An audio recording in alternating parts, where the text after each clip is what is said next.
ఆంధ్రప్రదేశ్‌లోని అనంతపురం జిల్లాలో అనంతపురం పట్టణంలో ఉన్నటువంటి చెరువుకి బుక్కరాయ సముద్రం అనే పేరు ఎవరు పెట్టారు అనేది ఈ వీడియోలో మనం తెలుసుకుందాం.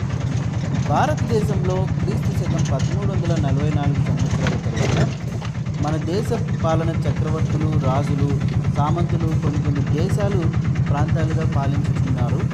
వాటిలో రాయల వంశీకులు పరిపాలించే ప్రాంతము కర్ణాటక, తమిళనాడు, ఆంధ్ర, నైజాం. వీటి మధ్య విజయనగర సామ్రాజ్య స్థాపన జరిగింది. వీటిలో ముఖ్య పట్టణములు నెల్లూరు, చిత్తూరు, విజయనగరం, కర్నూలు, కడప, బళ్ళారి. ఆ తర్వాత ఏర్పడింది మన అనంతపురం.